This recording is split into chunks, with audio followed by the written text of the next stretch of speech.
It started with a simple stop, or at least that's what they wanted it to look like. Two small-town deputies, fueled by arrogance and prejudice, thought they could humiliate a black woman, turn her into just another forgotten headline. But they had no idea who they were dealing with. She wasn't just any woman, she was a United States Army general, and she carried something far more powerful than a badge or a gun. She carried the truth. What happened next wasn't just a confrontation, it was a collision between abuse of power and the unstoppable force of dignity, justice, and courage. And trust me, you won't believe how it all ends until you hear the whole story. So stick with us, and while you're here, let us know in the comments what time are you listening and where are you tuning in from. We'd love to hear from you. Brigadier General Ariel Hayes had driven this stretch of Highway 82 so many times, she could almost map it with her eyes closed. But today felt different, quieter, somehow heavier in a way that pressed against her skin like humidity. Before a summer storm. The trees on either side of the two-lane road stood tall and unmoving, their thick branches reaching over the cracked asphalt like sentinels guarding a path few people cared to travel unless they absolutely had to. Ariel's hands rested lightly on the steering wheel of the silver SUV, her back straight, her eyes scanning the road ahead with the same quiet intensity that had carried her through battlefields halfway across the world. She glanced at the dashboard clock, noting the time with military precision. She was ahead of schedule, but not by much. The classified briefing at Columbus Air Force Base wasn't the kind of meeting you arrived late for, and certainly not the kind you postponed without consequences. Still, there was something unsettling about the way the signal on her secure Pentagon-issued phone kept flickering between two bars and nothing at all. She knew the area well enough to understand that cell service could be spotty at best in these rural backroads. But this wasn't just a casual phone call she was waiting to make. This was the kind of call that couldn't afford to wait. Ariel reached across the passenger seat, her fingers brushing the smooth black surface of the encrypted device, checking again for a signal that stubbornly refused to hold steady. She let out a slow, controlled breath, reminding herself that panic served no purpose, not here, not ever. As she crested a gentle hill, her sharp eyes caught sight of a weathered roadside sign, half hidden behind overgrown grass and a leaning telephone pole. Red Oak Gas and Diner Next Right. The lettering was faded, but the name stuck in her mind like a distant memory, though she was certain she'd never been here before. She had learned a long time ago that places like this rarely welcomed people like her with open arms, especially in small towns where strangers stood out more than they should. But she wasn't wearing her uniform today. Not the deep blue dress jacket with rows of medals, not the starched white blouse, or the gold insignia pinned to her collar.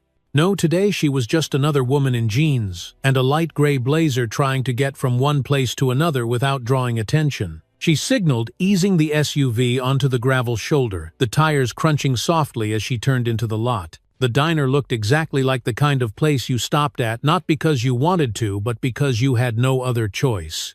An old Pepsi sign hung crookedly above the doorway, its colors long since faded by the relentless southern sun. A single rusted gas pump stood near the edge of the lot, leaning slightly to one side, like it had long since given up trying to stay upright. Ariel pulled into a spot near the side of the building, away from the handful of pickup trucks parked haphazardly near the front entrance, where a small group of locals leaned against their vehicles, talking in low, lazy voices that carried just far enough on the sticky afternoon air. She turned off the engine, letting the sudden quiet settle over her like a second skin. Rolling her shoulders back, she reached for the phone again, stepping out into the thick heat that smelled faintly of motor oil and fried food.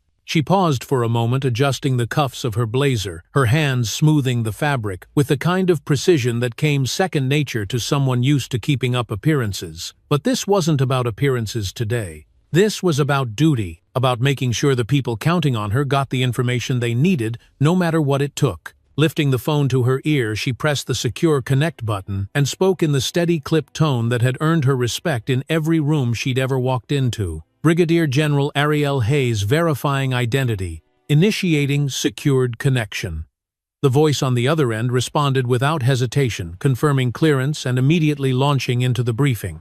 Sensitive operations, real-time updates, things that couldn't wait. Ariel's gaze swept the parking lot, taking in every shadow, every shifting body language, every glance that lasted a second too long. And though to any outsider it looked like nothing more than a woman making a phone call at a rundown gas station, Ariel felt the air hum with something she couldn't quite name, something watching, something waiting, something she knew from experience never meant anything good.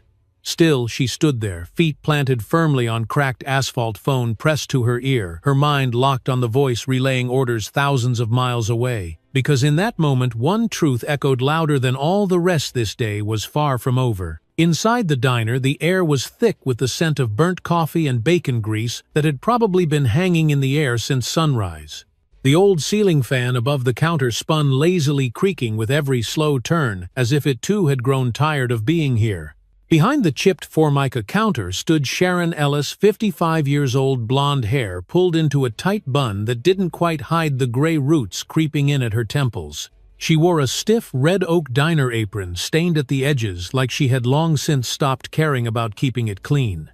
Her lips were pressed into the kind of thin line that spoke of a lifetime spent looking down on people without ever really having the courage to say what she was thinking out loud. Sharon had worked this place for more than 20 years, and though the faces changed and the seasons came and went, she remained exactly where she had always been, watching, judging, waiting for anything interesting to break up the long stretch of nothing that defined most of her days. She leaned one elbow on the counter, her other hand slowly wiping the same spot with an already dirty rag, her eyes narrowing as they followed the woman who had just pulled up outside. There was something about the way the woman carried herself that rubbed Sharon the wrong way, though she couldn't have explained it if someone had asked. Maybe it was the way she stepped out of that shiny rental SUV like she belonged anywhere she chose to stand. Maybe it was the way her clothes didn't scream for attention but somehow made her stand out all the same. Or maybe, and Sharon hated admitting this even to herself, it was the way the woman didn't seem the least bit nervous to be the only black person standing in a parking lot full of white strangers in a town like this. Sharon had seen enough in her lifetime to trust her gut, or at least that's what she told herself. And right now her gut was telling her that this woman was trouble. Real trouble. She leaned a little closer to the window, watching as the woman raised a phone to her ear, speaking in a voice too low for Sharon to hear. But that didn't matter. Sharon didn't need to hear the words to fill in the blanks. In her mind, the story had already started writing itself. Suspicious woman, fancy car, strange behavior. With a slow breath that felt heavier than it needed to be, Sharon reached for the old landline phone mounted to the wall behind the counter. The receiver was yellowed with age, the cord stretched from years of being pulled too far. She glanced quickly around the diner, making sure none of the few customers sipping their coffee at the corner booths were paying her any attention. Then without hesitation she dialed the local sheriff's office numbers she knew by heart. When the dispatcher picked up on the second ring, Sharon lowered her voice to a conspiratorial whisper, as if she was doing the town some great service by calling this in. "Yeah, hey, it's Sharon down at Red Oak." She began shifting her weight like she was about to share the juiciest piece of gossip this town had heard in weeks. "We got somebody out here by the pumps." Black female, acting real shady, talking to herself or something. "Looks like she might be on something. Y'all better send somebody to check it out." She didn't wait for questions, didn't leave room for the dispatcher to ask for a description beyond what she had already given. Sharon hung up the phone with a slow, satisfied smirk, brushing her hands together like she'd just taken out the trash. The call had been made. The story had already begun. And Sharon, whether she would admit it or not, was feeling more alive than she had in weeks. She went back to wiping the counter, though her eyes never really left the window. Outside, the woman continued her call, pacing slowly near the rear of the SUV, her posture calm, her face unreadable. Sharon squinted, trying to catch a better look, but all she saw was a woman standing too tall, looking too sure of herself, and that was enough to make Sharon certain she had done the right thing. A soft chime rang from the front door as another customer walked in, but Sharon barely registered it. Her mind was already playing out what would happen next. She could almost hear the distant wail of sirens, almost see the cruisers pulling up in a spray of gravel, almost feel the weight of satisfaction settle in her chest when those officers stepped out and showed that woman exactly who was in charge around here. The corners of Sharon's mouth twitched just barely as she reached for the pot of stale coffee and began pouring another cup for the trucker, who had just taken a seat at the counter. He mumbled a thank you, but Sharon didn't answer. Her mind was already somewhere else, standing in that parking lot, watching the scene unfold in her imagination like it was already real. And in a way, to Sharon Ellis, it already was. On the other side of town, just beyond the railroad tracks, where the road curved past an empty grain silo, a black and white patrol cruiser sat parked in the shade of an old oak tree. Inside the vehicle, Deputy Hank Wheeler leaned back in the driver's seat, his thick arms folded across his chest, the brim of his department-issued hat tilted low over his eyes. The Mississippi heat pressed through the cracked window like a heavy blanket, but Wheeler didn't seem to mind.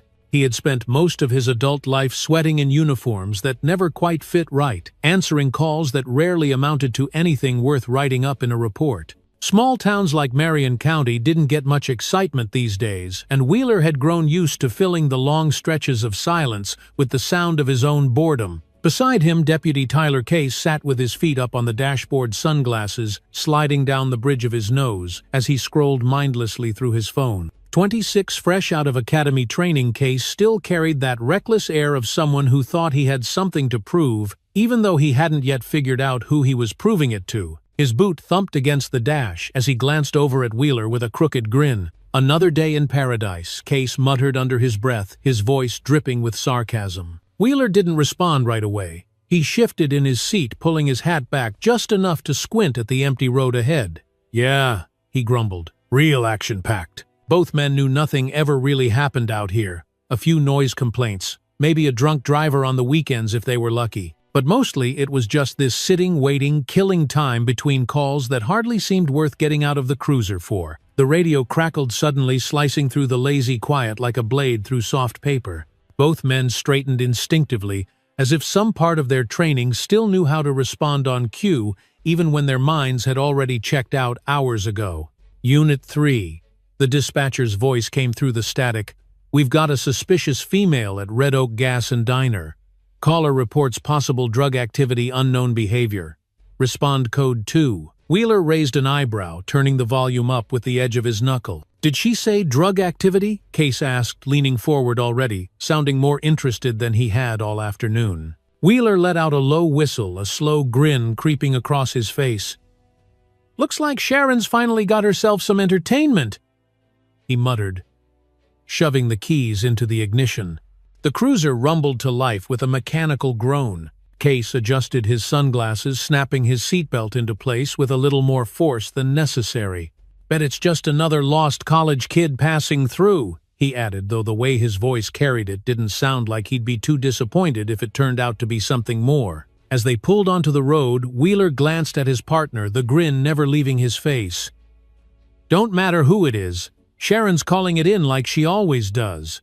Let's go stir the pot a little, break up the boredom." Case chuckled under his breath, shifting in his seat like he was already playing out the confrontation in his head. Both men knew the rules, knew how to handle a call without turning it into a scene. But somewhere deep down, neither of them had much interest in playing by the book that day. They cranked up the sirens for show, more for their own amusement than any real sense of urgency, letting the sound bounce off the empty streets as they picked up speed.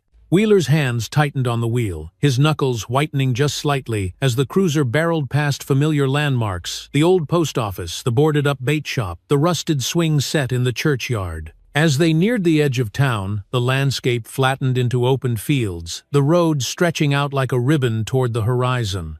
In the distance, they could just make out the faded sign for Red Oak Gas and Diner, barely swaying in the sticky afternoon air. Wheeler eased off the gas, his jaw setting into something harder, something colder. Case leaned toward the window, eyes narrowing behind his dark lenses as he spotted the silver SUV parked near the side of the building. A lone figure stood by the rear bumper phone pressed to her ear, completely unaware of the trouble rolling toward her. "There she is," Case muttered, already reaching down to unclip the strap on his holster.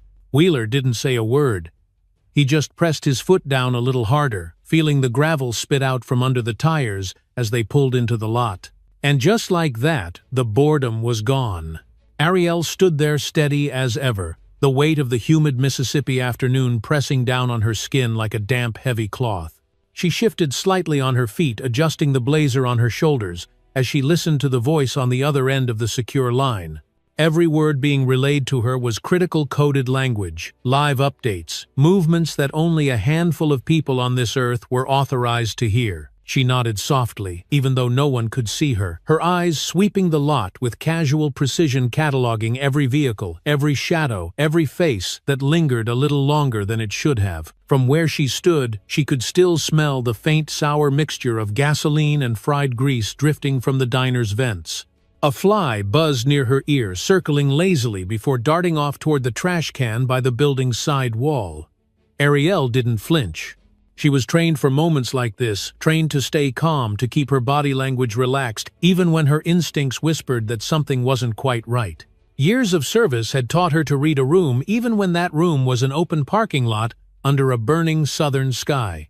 Her voice remained low, controlled as she answered the next question from command acknowledged. Standing by for further directives.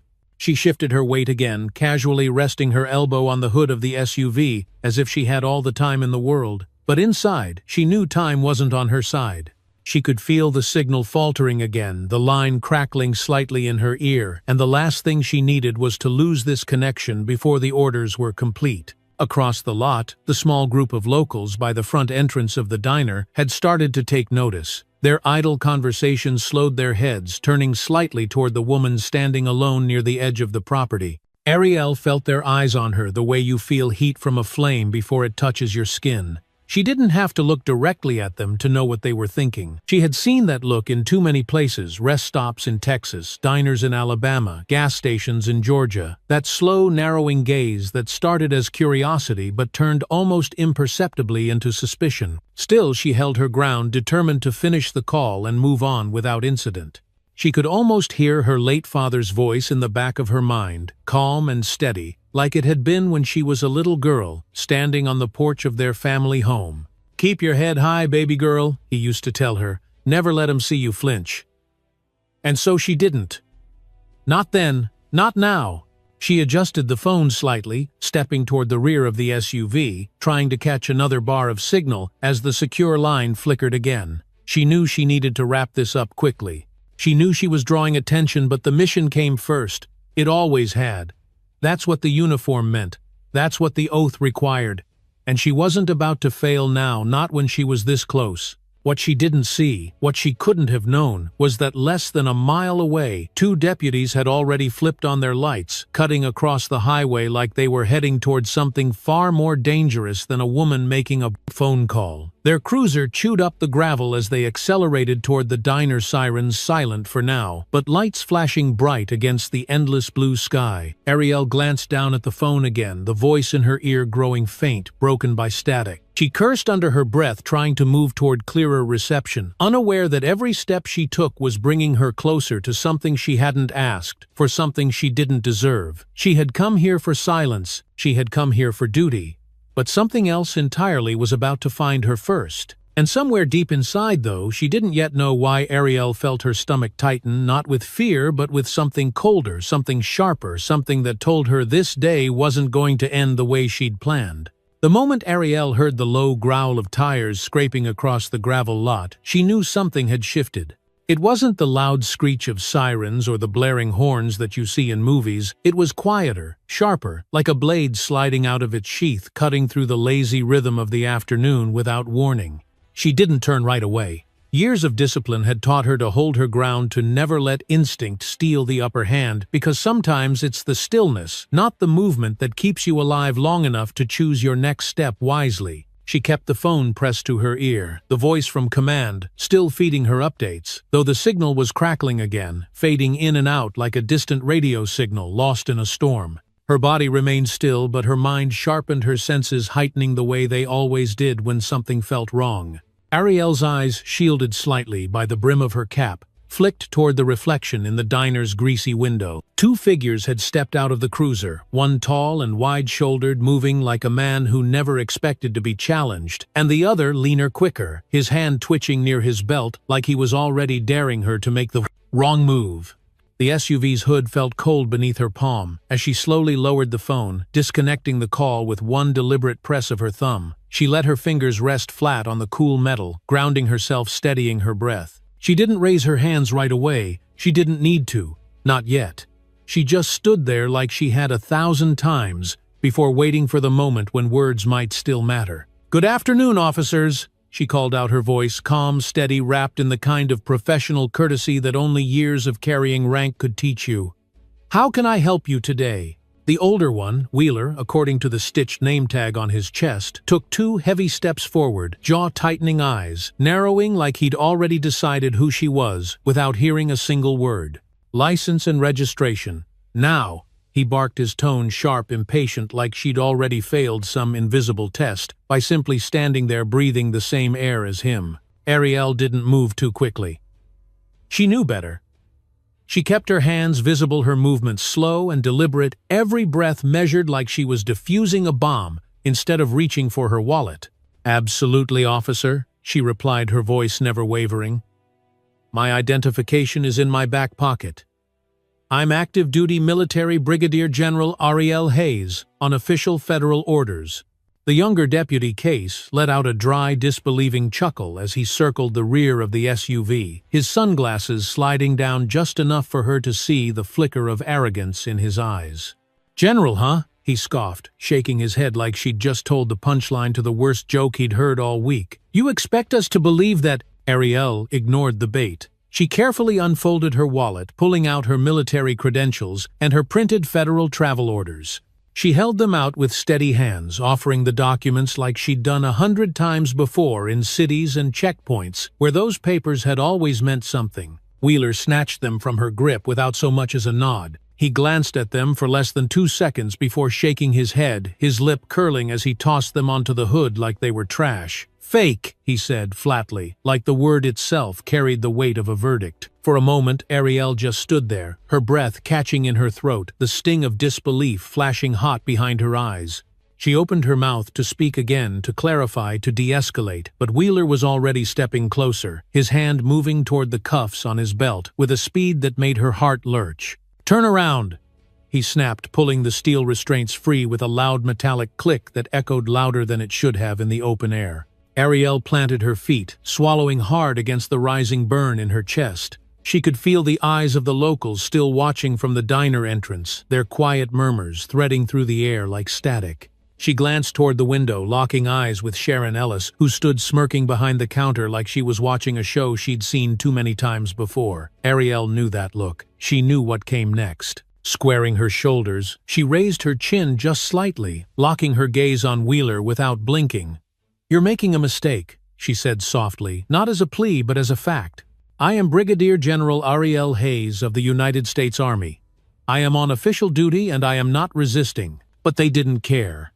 Wheeler grabbed her arm first, jerking it behind her back with more force than necessary, his grip tight enough to bruise. Case wasn't far behind, grabbing the other wrist and snapping the cuffs into place so roughly that the cold metal bit into her skin. Ariel clenched her jaw, forcing herself not to react, not to give them the satisfaction of seeing her flinch. She let out a slow breath through her nose, staring straight ahead at the diner window, her reflection fractured and smeared by the grime. She could feel the weight of humiliation settling over her like wet concrete, heavy and suffocating. Somewhere in the back of her mind, she wondered if the voice on the other end of the disconnected call had heard the last few seconds, the tension, the shouting, the sound of the cuffs snapping shut. And though she stood perfectly still, her heart pounded in her chest like a drumbeat she couldn't control. She thought again about her father, about every lesson he'd taught her about walking tall, even when the world tried to cut you down. But in that moment, standing cuffed in a cracked parking lot in the middle of nowhere, she wondered if there was any height left to stand on when they'd already decided you were beneath them. And so she stood there breathing silent, staring at nothing at all, knowing this wasn't the end, but knowing too that whatever came next had already begun. Ariel stayed perfectly still, not because she was afraid, but because moving felt like surrendering to something she refused to acknowledge.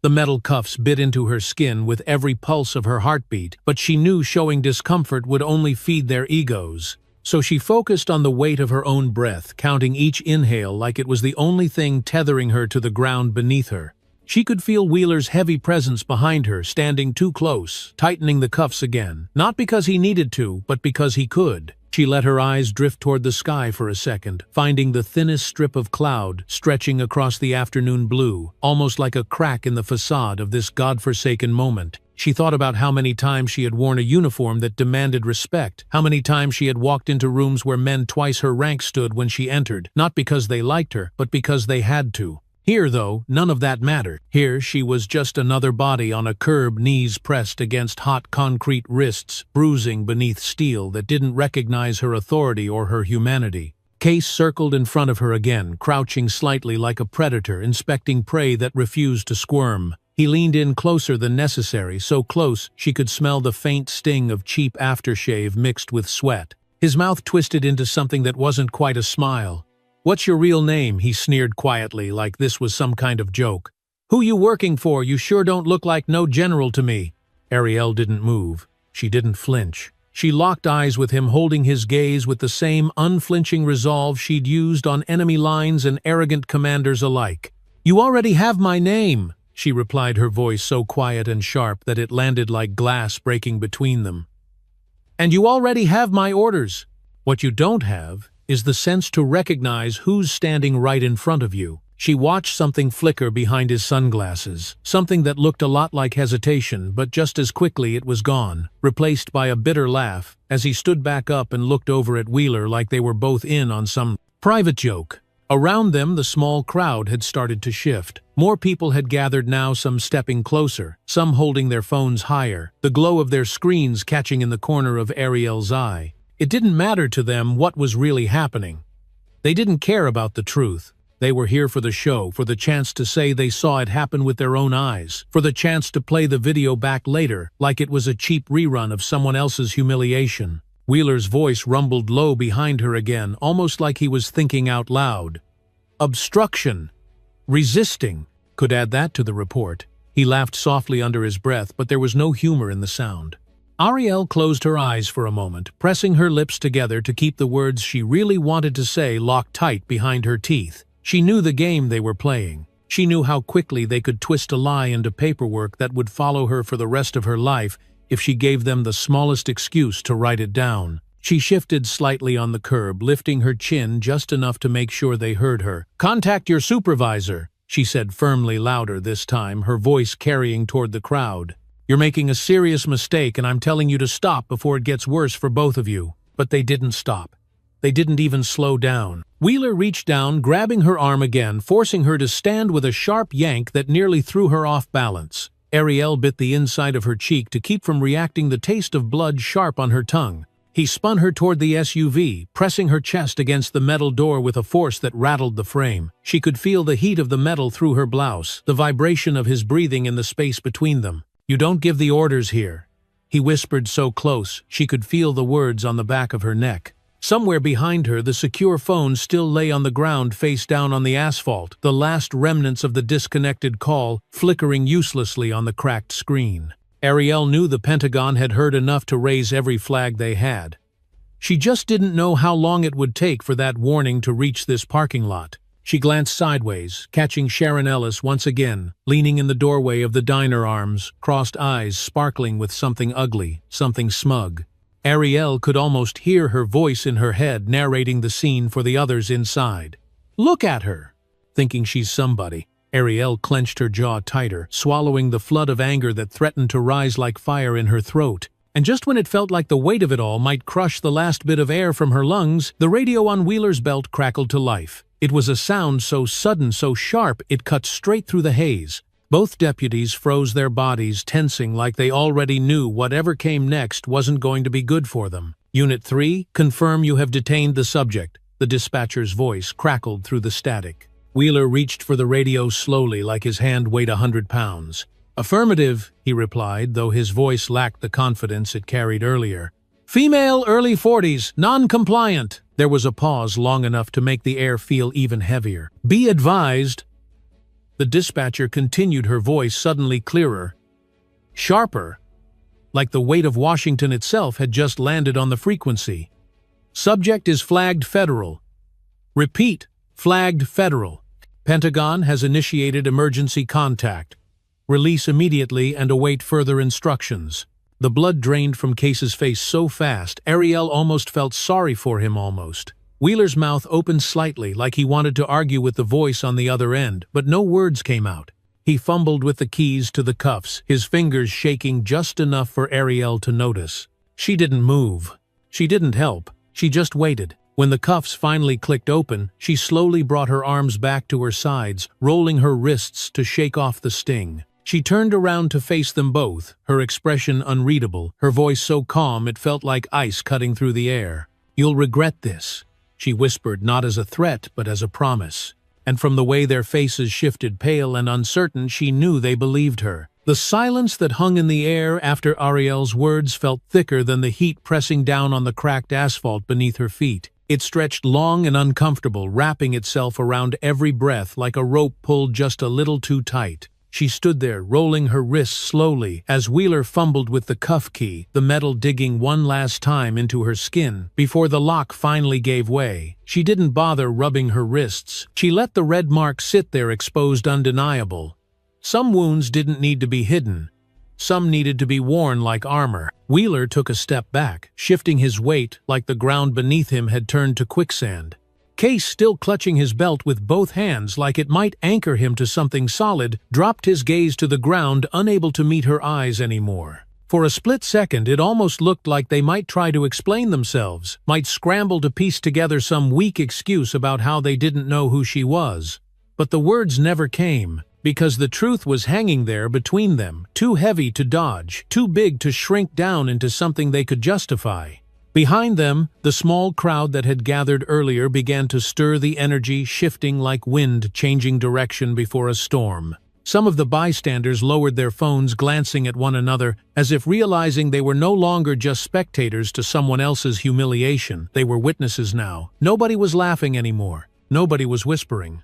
They were holding their breath, waiting to see what Ariel would do next. Ariel turned her head slightly toward the diner, her eyes finding Sharon Ellis still standing behind the window, her arms crossed tight over her chest. But this time, the smirk was gone. Sharon had taken a half-step back, like the ground had tilted beneath her feet, and she was suddenly unsure of her place in the scene she had been so eager to set in motion. Ariel held that gaze for one long, deliberate heartbeat, not because she wanted revenge, but because she wanted Sharon to remember. Remember what it looked like when the story flipped, when the person you tried to diminish stood taller than ever in the wreckage you created. The sound of engines roaring into the lot broke through the thick silence like a thunderclap. Ariel didn't flinch. She didn't have to look to know what it was. She felt the shift in the air, felt the ground hum beneath her boots, as a convoy of black SUVs from Barksdale Air Force Base swarmed into the parking lot, their tires grinding against the loose gravel, like they had come to take back something that had never belonged to this place to begin with. Doors flew open in perfect unison, boots hitting the ground with sharp precision.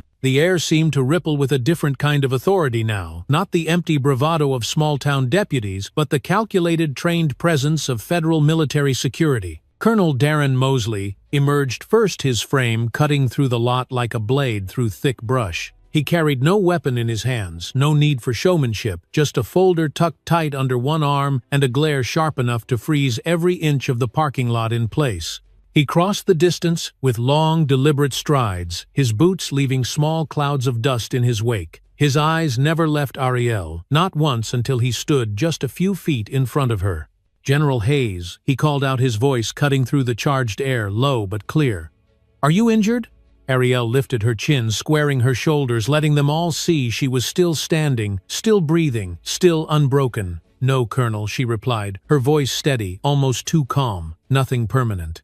But the damage, she let the words trail off, leaving the weight of that unfinished sentence hanging between them like a loaded weapon. Mosley's jaw flexed as he turned toward Wheeler and Case, his expression shifting into something colder, something heavier.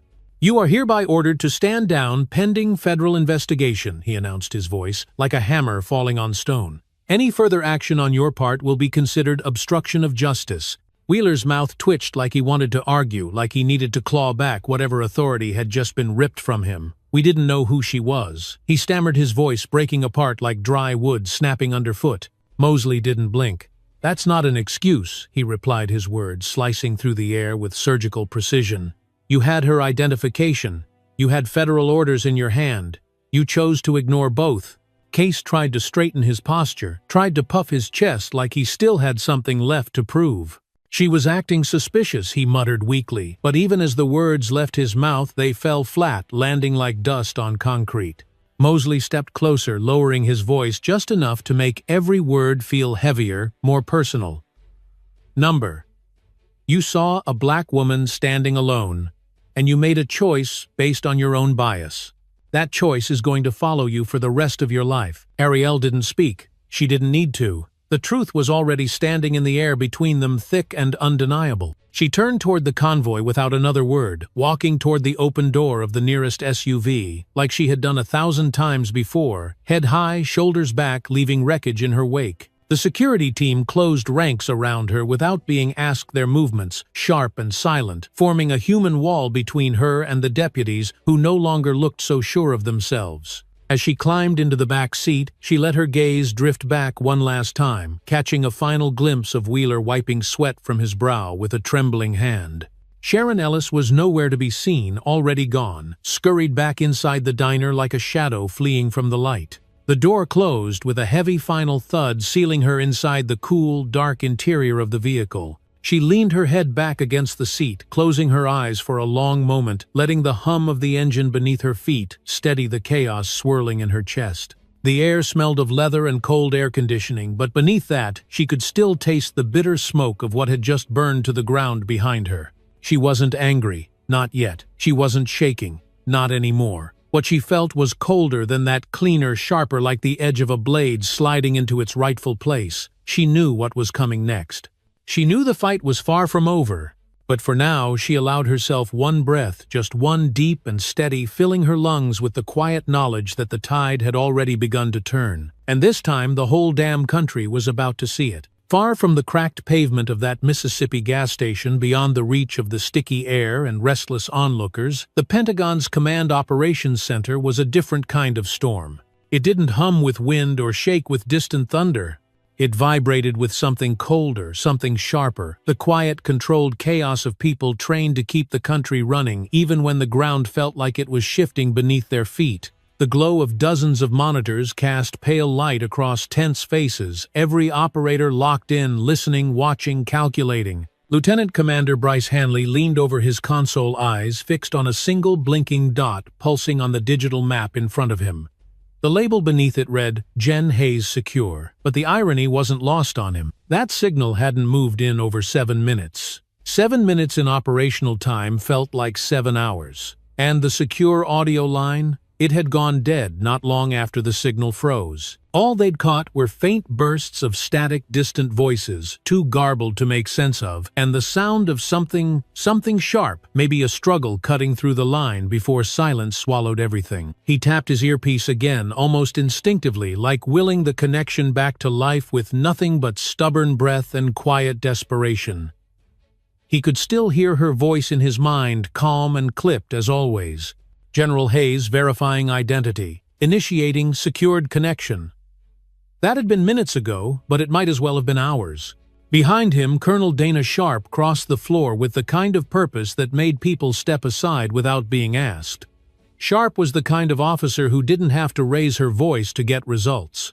One glance from her was enough to set an entire floor in motion. She stopped just behind Bryce's chair, folding her arms across her chest, her eyes narrowing as they locked on the same unmoving signal. Status, she asked, her voice low, but Bryce knew better than to mistake low for calm. Signals frozen, ma'am. Bryce replied, his voice rougher than he intended. Last ping puts her at a gas station just outside Mosswood. Sharp let out a slow breath, her jaw tightening as she leaned in closer.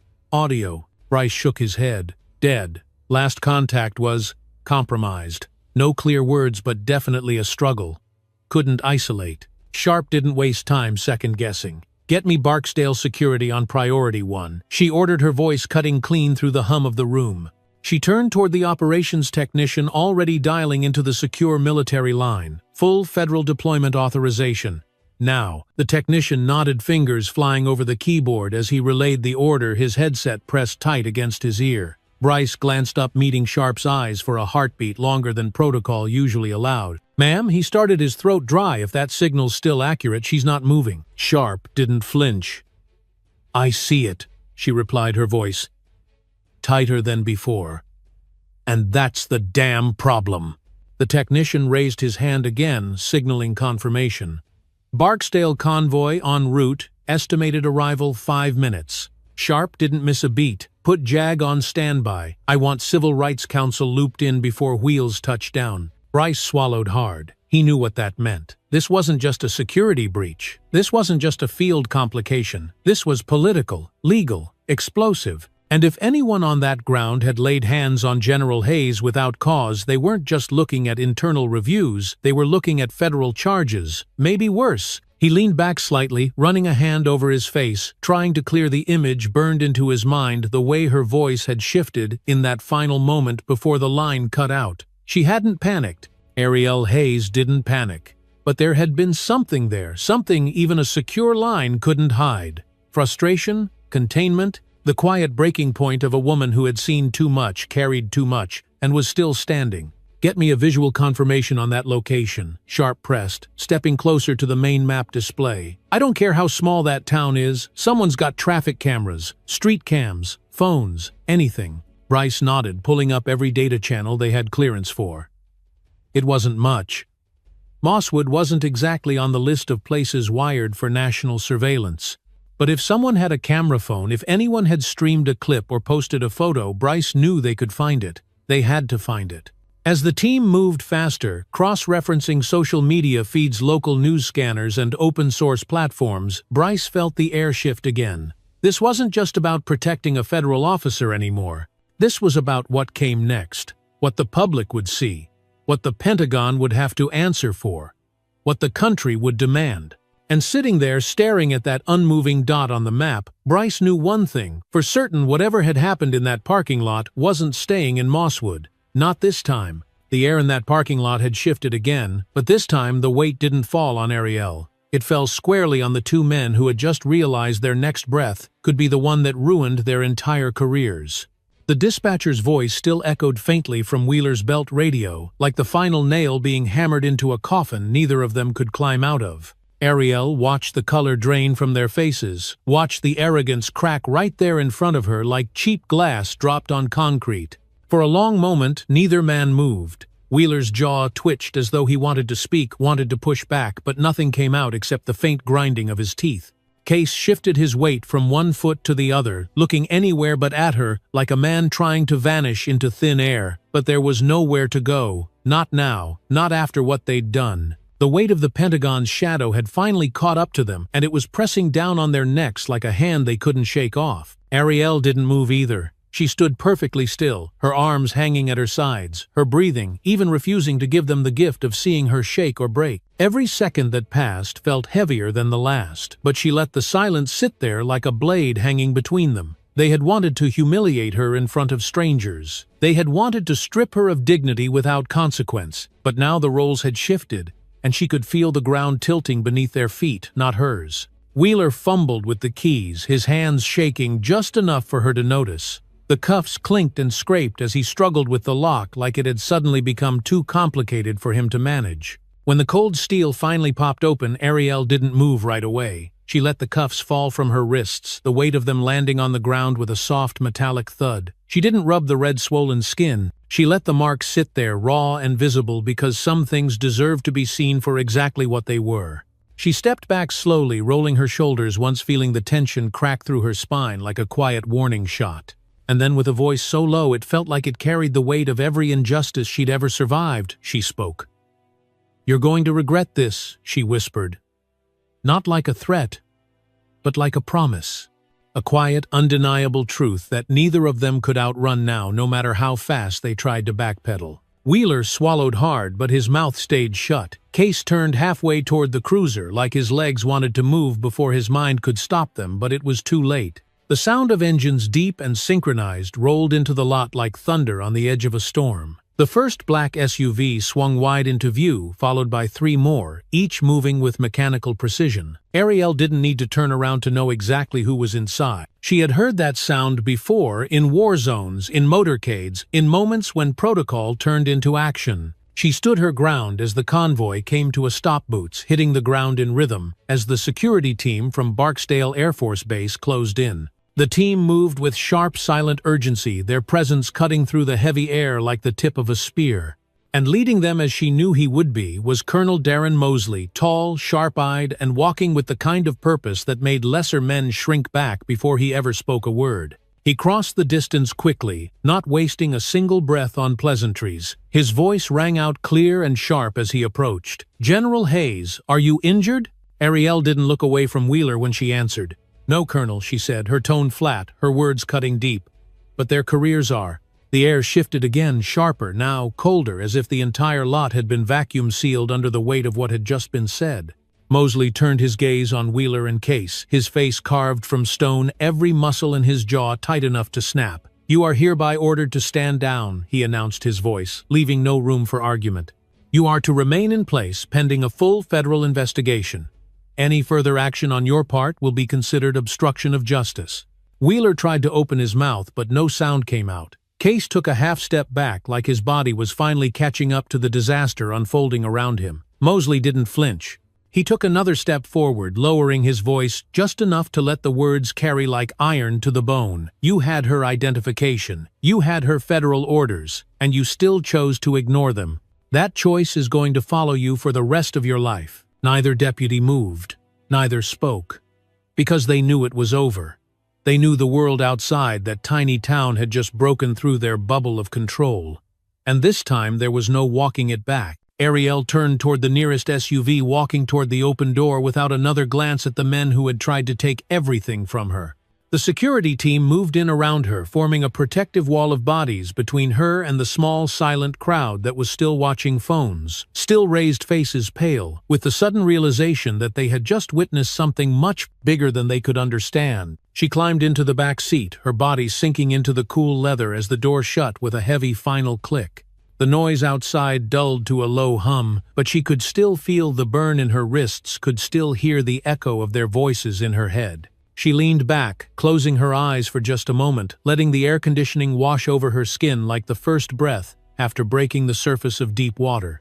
And as the convoy began to move, tires crunching softly over gravel, Ariel knew this wasn't the end. But for the first time since the cuffs had locked around her wrists, she let herself believe that maybe, just maybe, it was finally the beginning of something bigger. The ride back to Barksdale Air Force Base was filled with a silence so thick it felt alive, pressing down on everyone inside the convoy like a second skin. The engines hummed low and steady, their rhythm almost hypnotic, as the black SUVs rolled down the endless stretch of highway passing fields of tall grass that swayed beneath the weight of the fading afternoon light. Ariel sat in the back seat of the lead vehicle, her body angled slightly toward the window, her eyes tracing the blur of telephone poles flickering by like ticks on a clock she couldn't slow down. Her fingers rested lightly on the leather armrest, her thumb brushing absent-mindedly over the edge, as if trying to scrub away the sting still burning on her wrists. She didn't speak. She didn't shift. She just sat there, breathing quietly, every part of her body locked in place, like she was afraid if she moved even an inch, the anger simmering beneath her skin might spill out into the small space around her. Colonel Darren Mosley rode in the front passenger seat, his posture straight as a rail, his jaw tight enough to crack stone. He scrolled through live updates on his secure tablet, every flick of his finger controlled every glance at the screen sharper than the last. Every now and then he checked the rearview mirror, catching a glimpse of Ariel's reflection in the glass. But he didn't speak, not yet. He knew better than to fill the space with words she wasn't ready to hear. Some silences needed to stretch before they could break. The convoy pressed on the sunlight, slipping lower with every mile, until the shadows grew longer, and the sky began to darken into a deep, heavy blue. Ariel let her gaze drift to the horizon, her jaw flexing as her mind replayed every second of what had happened back in that parking lot. The cuffs, the laughter, the crowd, the smug face of a woman who didn't even have the decency to hide her pleasure. It all swirled together in her chest like smoke, thick and choking. And then after what felt like a lifetime of holding it all in, Ariel finally spoke, not loud, not sharp, but steady, like she had already measured the weight of every word before letting them go. "They're going to spin it," she whispered, her voice barely louder than the hum of the tires on the asphalt. "They're going to call it a misunderstanding, say they were just doing their job, frame it like it was nothing more than a routine check." Mosley didn't turn to face her. He kept his eyes forward, his voice low and firm. "We won't let them." Ariel let out a slow breath, pressing her palm against the cold glass of the window, the coolness grounding her for just a second. She had heard those words before, from advisors, from officials, from people in suits who knew how to deliver promises with perfect posture and empty hands. She had said them herself, standing behind podiums trying to convince others that systems could change if you pushed hard enough. But tonight those words felt thinner than ever, stretched tight over a reality that refused to bend. She didn't respond. She just closed her eyes for a moment, letting the weight of everything press deeper into her bones. For a woman who had spent decades walking through doors where her rank commanded respect, she had never felt smaller than she had today, reduced to nothing more than a stranger's suspicion and a pair of steel cuffs on a stranger's whim. The convoy slowed as they neared the base gates, the flashing security lights casting brief strobes across the darkened vehicles. Armed guards stepped forward to verify clearance, their hands resting on holstered weapons, their eyes scanning each face with mechanical precision. Ariel watched them work, knowing they were just following protocol, knowing none of them had the power to stop what had already happened, or undo what had already been set in motion. As the gates creaked open, the convoy rolled through, turning down the main road that led toward the command center. The familiar sight of the base rows of buildings lit by sterile floodlights, the hum of generators in the distance, should have brought her some small measure of comfort. But tonight it felt cold, sterile, like a stage, waiting for another battle she hadn't chosen but couldn't walk away from. The SUVs came to a slow stop in front of the main operations building. Mosley finally turned in his seat, looking back at her with a quiet intensity that said more than words ever could. "They're already drafting statements," he said, his voice low but steady. "The Pentagon's coordinating with DOJ. Civil Rights Division is involved. This isn't going to stay quiet, General." Ariel nodded, her face unreadable. She reached for the door handle, pushing it open before Mosley could offer to help. She stepped out into the thick night air, the weight of the day settling over her shoulders like armor she couldn't take off. Her legs ached from the tension, but she forced herself to move one step at a time toward the building that held her next fight. She didn't wait for Mosley. She didn't wait for anyone. Her footsteps echoed softly on the pavement as she approached the wide glass doors, her reflection staring back at her under the harsh fluorescent lights. She paused for just a second, her eyes locking on the woman in the glass, the woman who had stood alone in that parking lot, stripped of rank, stripped of dignity, and still refused to break. And in that moment she made herself a quiet promise. She was done waiting for permission to speak. She was done swallowing her voice for the sake of appearances. They had tried to reduce her to nothing, but tonight she would remind them exactly who she was. Squaring her shoulders, she pushed open the door and stepped inside, ready to face whatever came next. By the time the sun fully dipped below the horizon, the news had already beaten them to it. The first shaky, grainy cell phone video hit social media less than an hour after Ariel stepped into the command center, uploaded by someone standing across the lot at Kelly's diner. Someone who hadn't stepped in, hadn't spoken up, but had made damn sure the world could see. It didn't take long for that video to catch fire. It never does when the story looks the way this one did. A black woman in plain clothes, standing with her hands raised, explaining who she was, while two white officers laughed, cuffed her, and pushed her into a car like she was nothing. No one needed context. No one waited for explanations. The headline had already written itself before any reporter typed the first word. Ariel stood in the small briefing room watching it all unfold on the wall of monitors in front of her.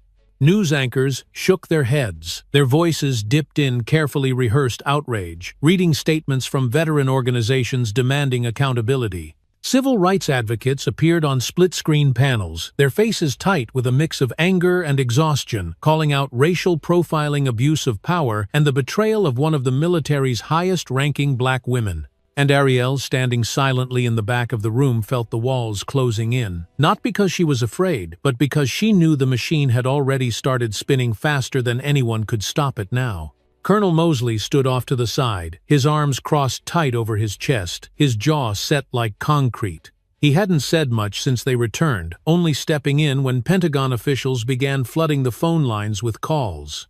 Legal teams, press advisors, military spokespeople scrambling to control a narrative that was already beyond their reach. Everyone wanted her statement. Everyone wanted her to sit down with their people, read from their script, let them frame it as a learning moment for the department. But Ariel knew better. She had seen this dance too many times. Apologies with no teeth, statements with no soul. Promises made in front of cameras, only to be buried beneath paperwork the moment the public stopped watching. She let her hands rest on the back of the empty chair in front of her fingers, curling tightly around the cold metal frame. The video played again on the largest screen the moment Wheeler tossed her credentials on the hood, the way Case shoved her toward the SUV, the sound of the cuffs snapping closed while she stood perfectly still. And for a moment, she wondered how many times the country would watch those same 10 seconds on repeat, how many strangers would argue about what they thought they saw, never knowing the weight of what it felt like to stand there and live. The hum of the room felt distant now, like she was standing underwater, her heartbeat louder than the voices swirling around her. She knew they were waiting for her to speak, waiting for her to sign off on their version of the truth. But her voice didn't belong to them. Not tonight. Maybe not ever again. She pushed back from the chair, stepping toward the door without a word. Mosley caught her eye as she passed, but he didn't try to stop her. He just nodded once as if to say he understood. Maybe he did. The hallway outside was quieter, the hum of the overhead lights, the only sound filling the space as Ariel made her way toward the exit. She stepped out into the night air, the wind cool against her skin carrying the faintest hint of jet fuel from the nearby runway. The sky stretched wide and dark above her stars, flickering faintly like distant witnesses who had seen it all before and knew they'd see it again. And as she stood there breathing in the weight of everything that had already happened and everything that was still coming, she felt a single, undeniable truth settle deep in her chest. This wasn't the end of the story. It was only the beginning, and this time she was going to tell it her way. The press didn't wait for permission. They never do when blood is already in the water. By the time the sun rose the next morning, every major network had picked up the story.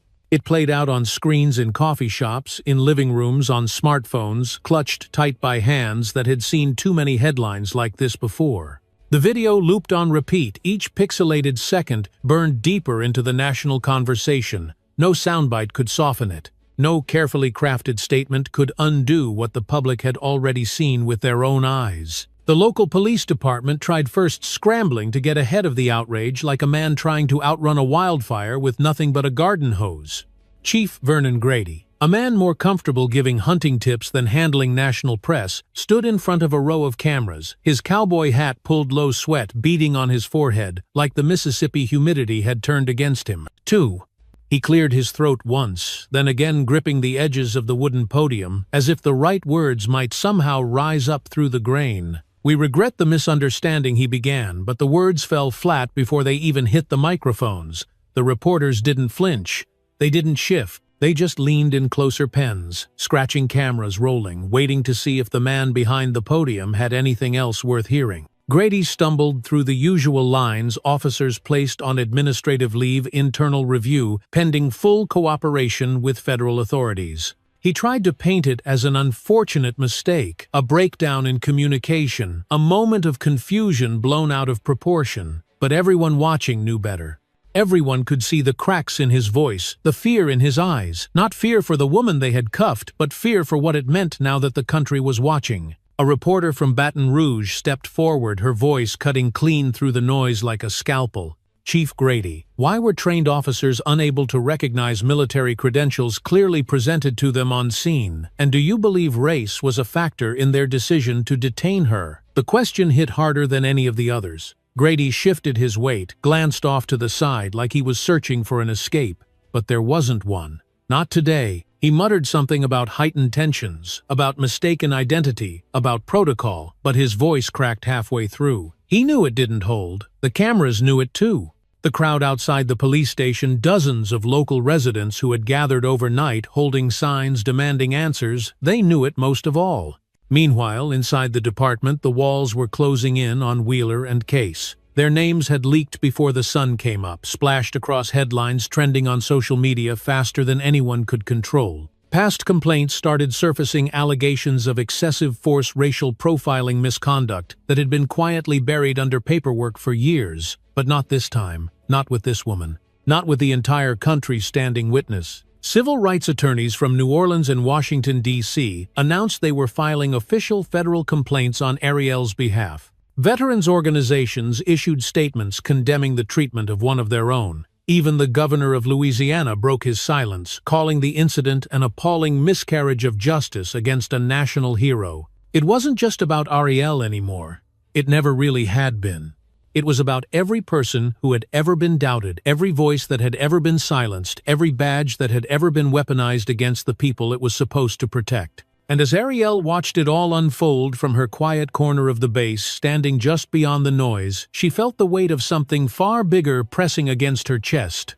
Not fear, not anger, but the crushing, undeniable truth that even after all the medals, all the missions, all the service, none of it had been enough to stop what had happened in that parking lot. She closed her eyes for a moment, breathing through the heaviness, feeling the familiar ache of carrying something no one else could truly understand.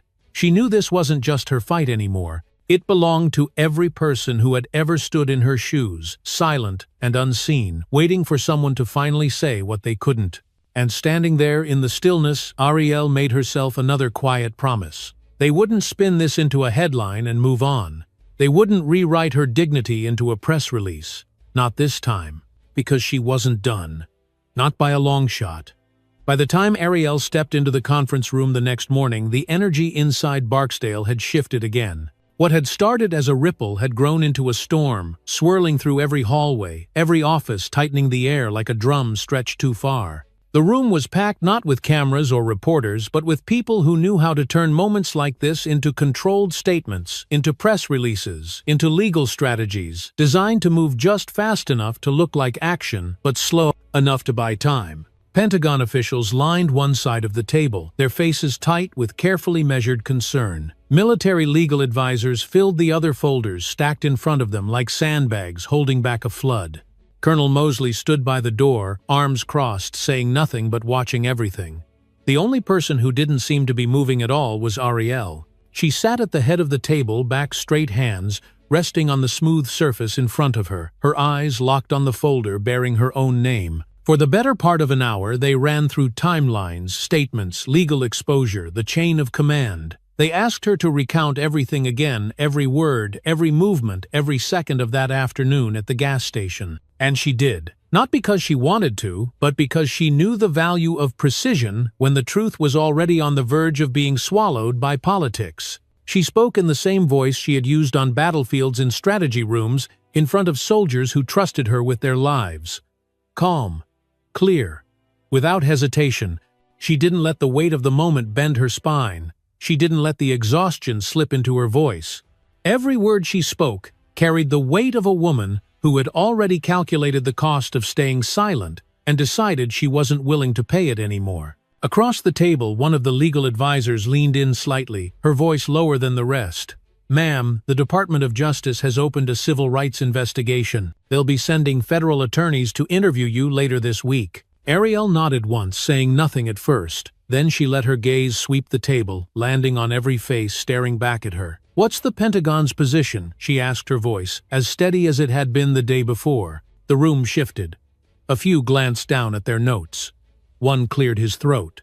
Another pressed his lips tight together like he was biting down on a script he wasn't sure how to read aloud. Finally, the lead counsel leaned forward, folding her hands on the table. "The official position is being drafted," she said carefully. "But they are encouraging restraint in public statements until the investigation concludes." Restraint. Ariel almost laughed, but it never made it past her lips. Instead, she leaned back in her chair, folding her arms across her chest as she let the weight of that word settle between them. She had been asked for restraint her entire career. Be patient, be professional, don't make it about race, don't embarrass the institution, don't be the headline. She looked toward Mosley, catching his eye for just a second. He didn't flinch, he didn't look away, and in that silence between them she knew they were thinking the same thing. If she didn't speak, someone else would. If she didn't control the story, the people who had already tried to control her would shape it for her. Ariel leaned forward again, resting her elbows on the table, her voice lower, sharper. "They want me to wait, but I'm telling you all right now, I'm not waiting for permission to tell the truth." No one argued, no one pushed back, because they all knew she had already earned the right to speak louder than any of them. When the meeting ended, when the last page was closed, when the door finally clicked shut behind the last advisor, Ariel stayed in her seat a moment longer.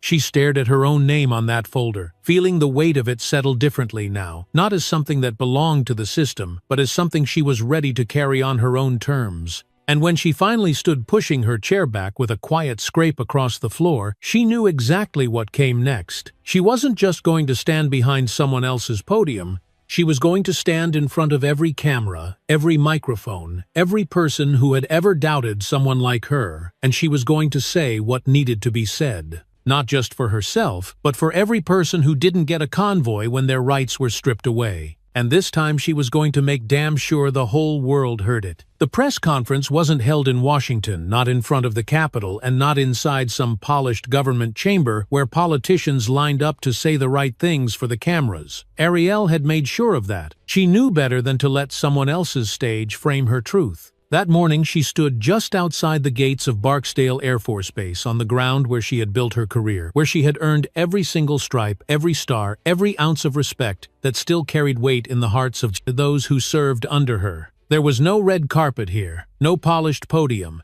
just concrete under her boots and a plain black microphone, standing taller than most of the men who had once tried to ignore her voice. The crowd had gathered long before she arrived. Reporters, cameramen, community members, veterans, families, holding hand-painted signs that read, "Dignity is not negotiable and accountability now." It wasn't a mob. It wasn't a protest. It felt more like a community holding its breath, waiting for someone finally to say what they had all felt in their bones for far too long. The air was thick, not with anger, but with something heavier expectation. Not for spin, not for polished statements, but for something real. Colonel Mosley stood off to the sidearms, crossed jaw, set like stone, watching her with the quiet intensity of a man who had seen 1,000 operations unfold, but knew this moment would leave a deeper mark than any of them. He didn't need to speak.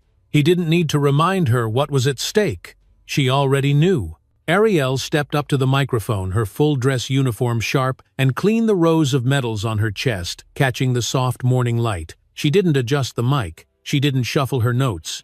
She stood there tall and unmoving, her hands resting lightly on the edge of the podium, her breath steady as she let her eyes sweep across the sea of faces in front of her. She spoke without a script, without a teleprompter, without permission. "My name is Brigadier General Ariel Hayes," she began, her voice clear and steady, cutting through the heavy silence like a bell tolling at dawn. "I have spent 29 years serving this country, 29 years standing for the values written into the Constitution, 29 years leading men and women in uniform who trust me to bring them home with dignity." She paused, letting the weight of that number settle like a stone on the crowd. But yesterday, in a parking lot in Mosswood, Louisiana, she continued, her voice sharpening. None of that mattered. The words landed like thunder, rolling across an empty field. "I was not judged by my record, not by my service, not by the uniform I have earned the right to wear," she said, each word falling heavier than the last. "I was judged by the color of my skin, by assumptions made the moment I stepped out of my car by two officers who didn't see a leader or a citizen, they saw a target." She let her hands drop to her sides, unclenching the fists she hadn't realized she'd been holding since the moment she left that parking lot. "I am not here today for an apology," she said, her voice dropping lower but sharper. "I am not here to make anyone comfortable. I am here because silence is not an option." Murmurs rippled through the crowd, but she didn't pause. Accountability matters. Respect matters. Human dignity matters. And none of these are negotiable based on someone's prejudice, someone's ignorance, or someone's badge, she said, locking eyes with the cameras, now speaking not just to the people standing in front of her, but to every home across the country where someone was watching, holding their breath, waiting to hear someone speak the truth. She could feel the weight of their eyes on her, the mothers standing with their children, the veterans standing with their hands clenched tight, the officers standing at the edge of the crowd, unsure if they should look proud or ashamed. And for a moment she let herself see all of them, not as an audience but as the people this moment truly belonged to. "Injustice is not new," she continued, her voice softening just slightly. "But change only happens when enough people refuse to look away.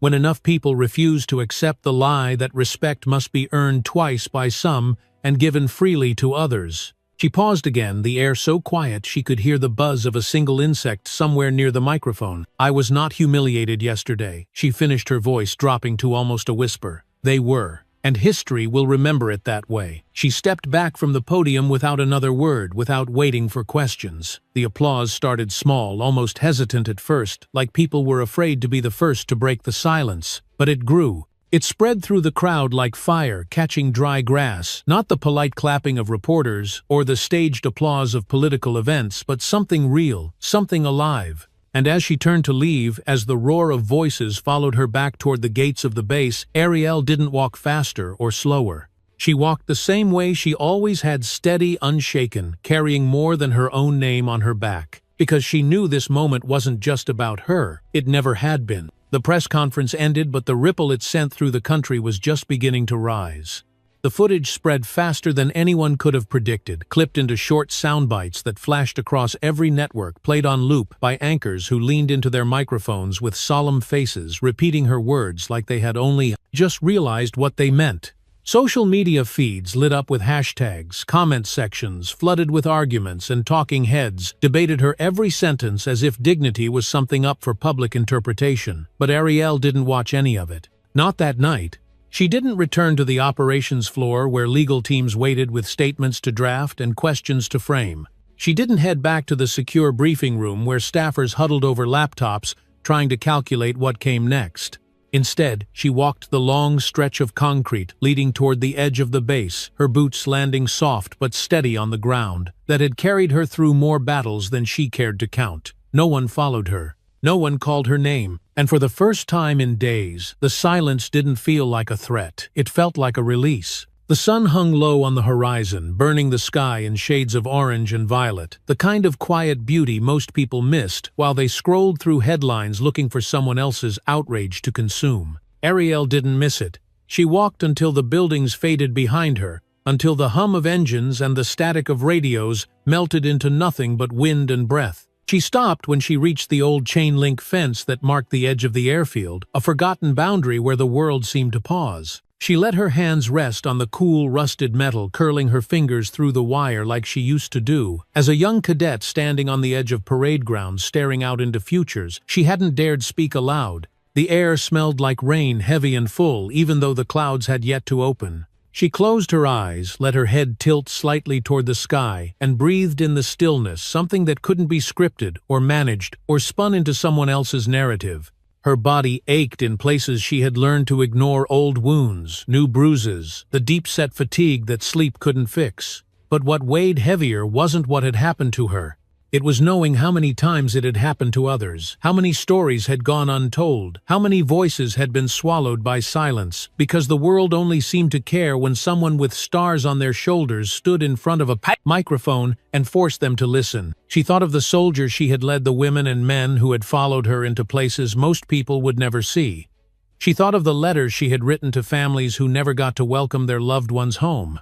She thought of every door she had walked through, every battle she had fought, not just in uniform but in boardrooms, in hallways, in moments where the only weapon she had was the sound of her own voice, refusing to be silenced. And somewhere in that quiet she thought of her father again.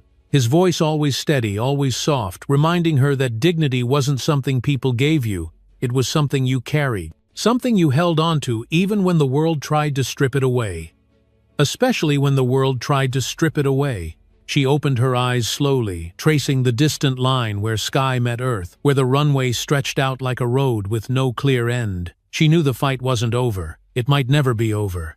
But standing there with the wind pressing against her skin and the weight of the country still buzzing just beyond the fence line, she felt something else stir inside her, something that felt a lot like peace. Not the kind of peace that comes when battles are finished, but the kind that settles in when you know you've done what needed to be done, when you've said what needed to be said, and when you've stood tall in the face of people who expect you to bow. She had carried herself through humiliation, through headlines, through a moment that could have crushed anyone who hadn't spent their life learning how to stand back up. And now, standing on the edge of the base that had shaped her, she knew exactly who she was. She wasn't just the woman in the video. She wasn't just the headline in the news.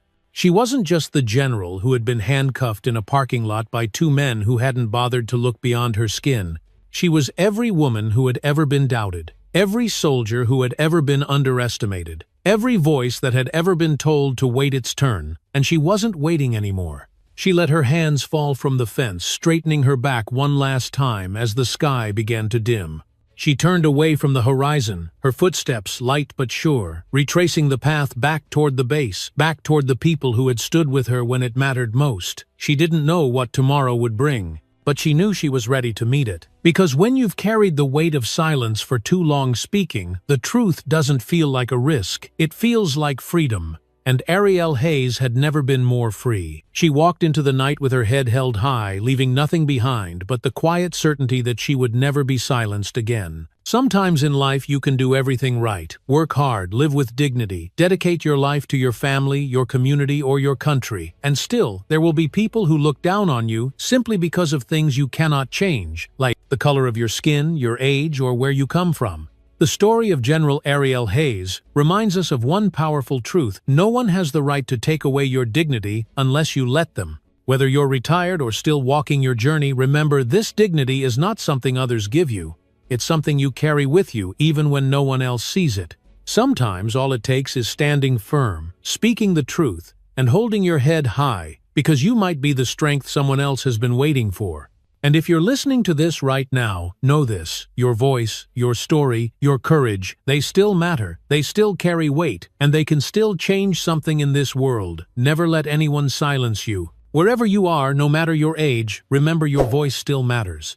If this story touched your heart, if you believe dignity and truth deserve to be heard even more, take a second to hit that like button. Click subscribe to stay connected with us, and share this video with someone you care about. Because every share, every subscription helps us keep telling powerful stories like this one and keeps the flame of justice burning in our community. Thank you for listening.